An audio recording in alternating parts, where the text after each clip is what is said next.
On va parler maintenant de ce comité parlementaire sur l'aide médicale à mourir qui a dévoilé ce matin ses recommandations au gouvernement Trudeau. Mais précisons qu'il y a un rapport majoritaire avec ses recommandations et il y a aussi un rapport dissident.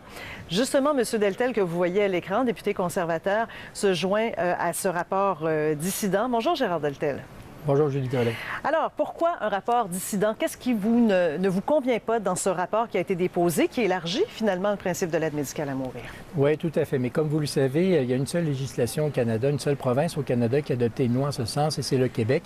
Et j'ai personnellement été député à l'Assemblée nationale à ce moment-là, et j'ai été témoin de A à Z de ça. J'ai d'ailleurs même voté personnellement en faveur de cette loi-là. Mais malheureusement, le comité qui a déposé son rapport aujourd'hui adopte des positions qui, à notre point de vue, ne représentent pas l'esprit qui animait et des faits précis qui ont été votés à l'Assemblée nationale. Et c'est pour ça que j'ai inscrit ma dissidence avec deux autres collègues du Parti conservateur. Soyons précis. Quel point vous dérange?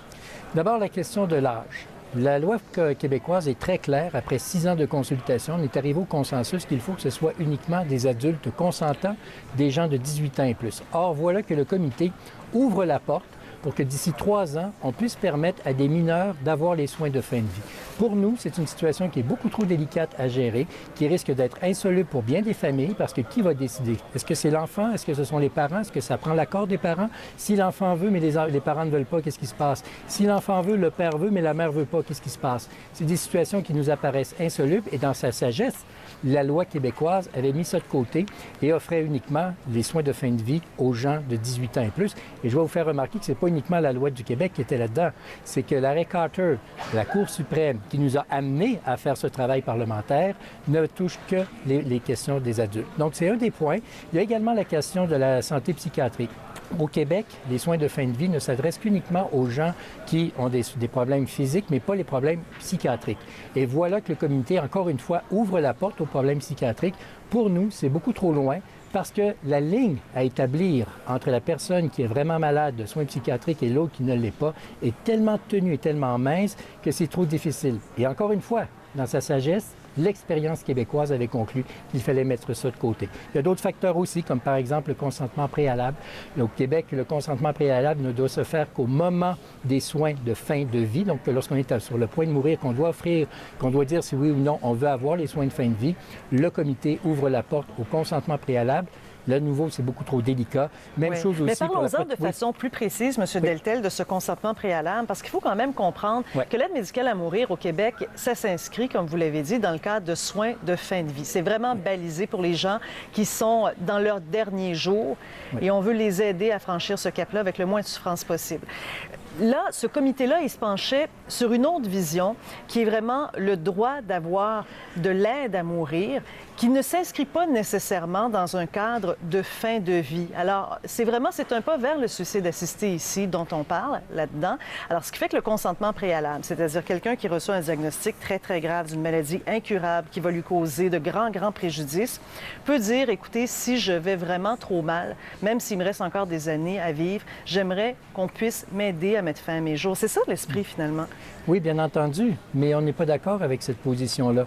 Et je vous rappelle que moi, je me souviens très bien des audiences qui ont été tenues au Québec pendant 2 ans de temps, 275 personnes qui ont témoigné dans cette histoire-là. Puis on sait qu'au Québec, le comité a parcouru le Québec de bout en bout, 8 rencontres à l'extérieur de la ville de Québec pour justement prendre le pouls de toute la population. Et les gens trouvaient que cette situation-là était beaucoup trop délicate. À quel moment peut-on précisément dire, oui, d'accord, je donne mon consentement préalable? Et quelle évolution cela peut avoir? Au Québec, on a pris soin de bien dire que si, par exemple, quelqu'un veut demander l'aide médicale à mourir, eh bien, le médecin a l'obligation d'expliquer précisément chacune des étapes. Et pour que, justement, ce choix-là soit vraiment l'esprit qui anime la personne, ça doit se faire dans les soins de fin de vie et non pas par consentement préalable. On sait que c'est une situation qui est délicate, que des gens peuvent avoir un autre point de vue. Je respecte beaucoup mes collègues parlementaires, les sénateurs, les députés qui sont en faveur de cette vision-là.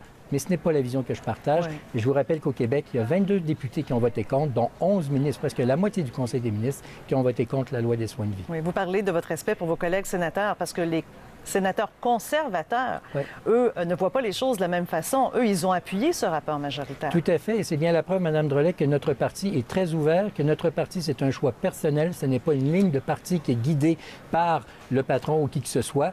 Nous avons tous notre expérience personnelle et nous la mettons à profit. Et je suis très fier de dire que je suis le seul député, c'est la situation qui amène ça, mais je suis le seul député à la Chambre des communes à avoir vécu l'expérience du Québec et je suis très fier d'avoir siégé sur ce comité-là et de partager mon expérience. Et c'est justement mon expérience qui m'a amené à voter pour la loi au Québec, mais à ne pas endosser les recommandations du comité parlementaire et à signer le rapport dissident avec mes collègues. La suite des choses, ça va être quoi, M. Deltel? Parce que là, le gouvernement, finalement, fédéral, a jusqu'au début juin, 6, je crois, juin, pour se positionner par rapport à ce rapport. Qu'est-ce que vous, qui êtes contre, allez faire d'ici ce temps-là? Bien, le rapport a été déposé. Les deux rapports ont été déposés, celui qui est pour, celui qui est contre, donc la dissidence de nous autres. Et là, le gouvernement a ça en main et doit pondre une loi assez rapidement, merci, parce qu'une fois qu'elle est présentée à la Chambre des communes, il faut qu'après ça, elle soit adoptée au Sénat aussi avant le mois de juin. Et donc, ça appartient au gouvernement de faire les choix nécessaires. Tout à l'heure, à la période de questions, j'ai interrogé le gouvernement à cet effet-là, non sans rappeler que le premier ministre Trudeau avait toujours vanté les mérites et l'expérience de la loi québécoise et qu'il devait s'en inspirer. Alors voilà, ma question était la suivante. La loi québécoise repose sur le principe du 18 ans et plus. Est-ce que le gouvernement est d'accord avec le 18 ans et plus? Avec déférence, le gouvernement a répondu par la voix d'un secrétaire parlementaire qui a dit « Nous allons étudier la question ». Alors, la balle est dans le camp du gouvernement. Il doit pondre une loi, la déposer à la Chambre des communes et que le processus suivra. Mais nous, on a de très sérieuses réserves sur les recommandations qui ont été faites et c'est pourquoi nous avons inscrit notre dissidence sur les principes que je vous ai évoqués tout à l'heure. Gérard Deltel, je vous remercie d'avoir précisé votre pensée avec nous. C'est moi qui vous remercie, Mme Drolet. Au revoir.